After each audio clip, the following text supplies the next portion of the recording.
ഈ ചടങ്ങ് ധന്യമാക്കാനും മനോഹരമാക്കാനും എത്തിച്ചേർന്ന ശ്രീ ശ്രീകുമാരൻ തമ്പിച്ചേട്ടൻ, പ്രിയങ്കരനായ ശ്രീ മോഹൻലാൽ, പ്രിയപ്പെട്ട അംബ്രോസ് പിതാവ്, പ്രിയങ്കരനായ ശ്രീ ധനപാലൻ, എന്നും പറവൂരിൻ്റെ കാര്യങ്ങൾക്ക് വേണ്ടി എന്നോടൊപ്പം എപ്പോഴും മുൻപന്തിയിൽ നിന്നിട്ടുള്ള പ്രിയങ്കരനായ ശ്രീ എസ് ശർമ്മ, ശ്രീ സലീം കുമാർ, ഞാൻ തിരഞ്ഞെടുപ്പിൽ മത്സരിപ്പിക്കുമ്പോൾ എല്ലാ കാലത്തും 4 നൂറ്റാണ്ട് കാലമായി എൻ്റെ കൂടെയുണ്ട്.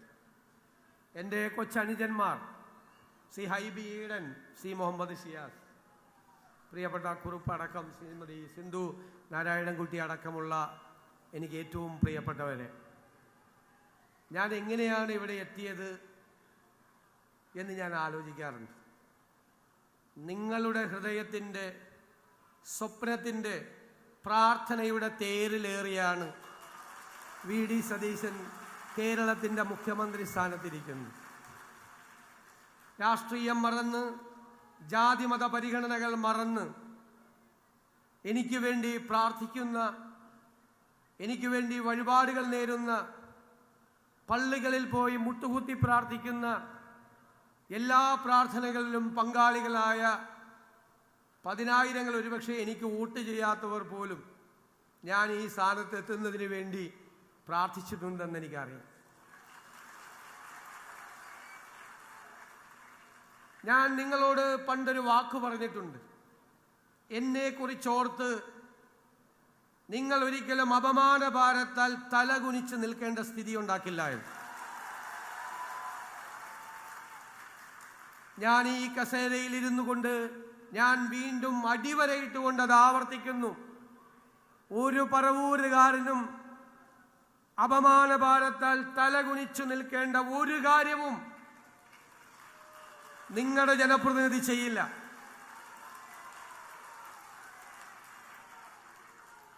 കേരളത്തിൽ ബഹുമാന്യനായ ശ്രീ മോഹൻലാൽ, ഞാൻ അദ്ദേഹത്തിൻ്റെ പ്രസംഗത്തിൻ്റെ ഓരോ വരികളും ശ്രദ്ധിക്കുകയായിരുന്നു.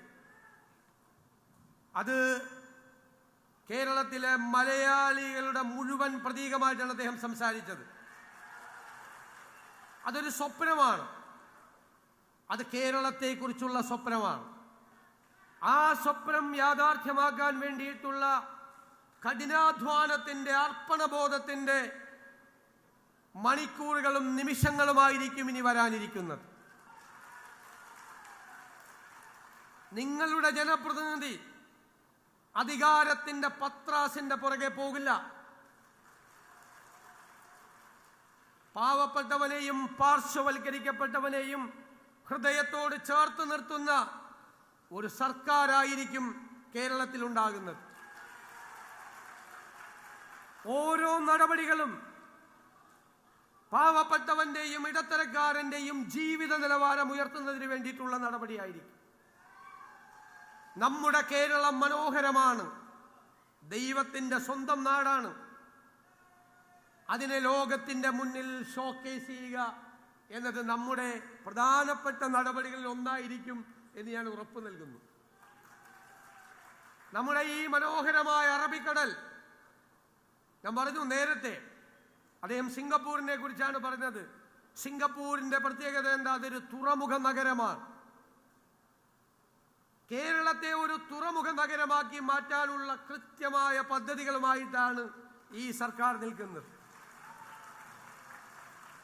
2 പ്രധാനപ്പെട്ട അന്താരാഷ്ട്ര തുറമുഖങ്ങളും, ഒരു കണ്ടെയ്നർ ടെർമിനലും, 17 മിനി പോർട്ടുകളും, 600 കിലോമീറ്റർ അറബിക്കടലുമുള്ള ഈ കേരളത്തെ നമ്മളൊരു തുറമുഖ നഗരമാക്കി മാറ്റും. തുടങ്ങും ഇപ്പോൾ തന്നെ.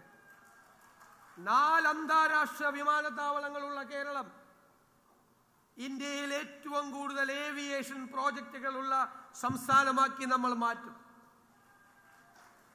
എൻ്റെ കുഞ്ഞുങ്ങളെ, നമ്മുടെ കുഞ്ഞുങ്ങളെ വിദ്യാഭ്യാസം തേടി, തൊഴിൽ തേടി ലക്ഷങ്ങൾ അവർ വിദേശത്തേക്ക് പോകുന്നതിന് കുറവ് വരുത്തും.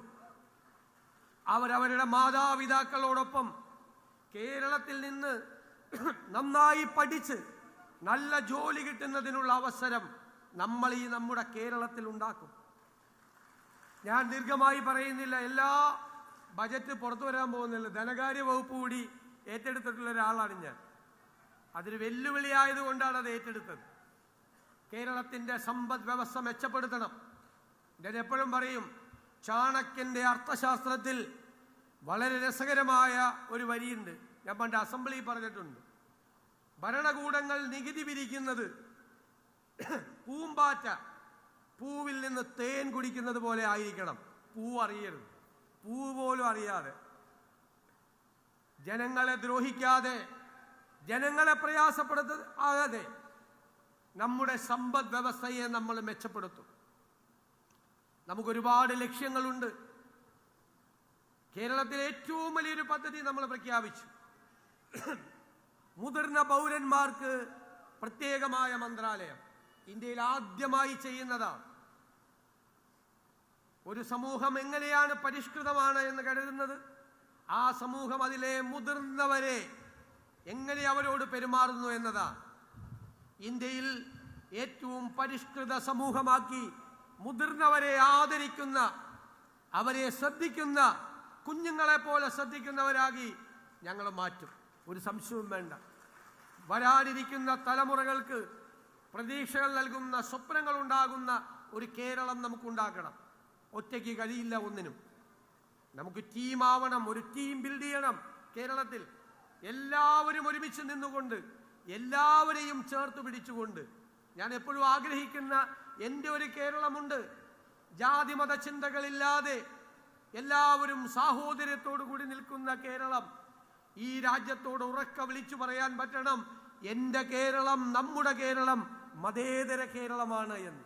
ആ സ്വപ്നങ്ങൾ യാഥാർത്ഥ്യമാക്കാനുള്ള ഈ യാത്രയിൽ കഴിഞ്ഞ 4 നൂറ്റാണ്ട് കാലമായി കണ്ണിമ ചിമ്മാതെ എന്നോടുള്ള സ്നേഹവും വാത്സല്യവും എല്ലാം എനിക്ക് കോരി തന്നിട്ടുള്ള വാരിക്കോരി തന്നിട്ടുള്ള ജനതയാണ് നിങ്ങൾ.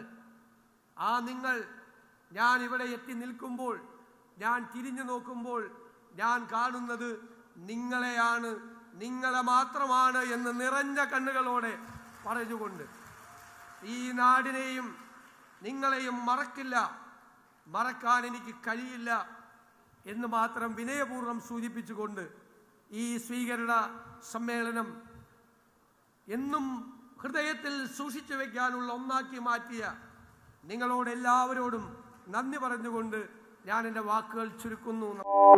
കൂടുതൽ വാർത്തകളും വിശേഷങ്ങളും നിങ്ങൾക്ക് ലഭിക്കാൻ കേരളീയം ന്യൂസ് സബ്സ്ക്രൈബ് ചെയ്യുക. കൂടെ ബെൽ ബട്ടണും അമർത്തുക.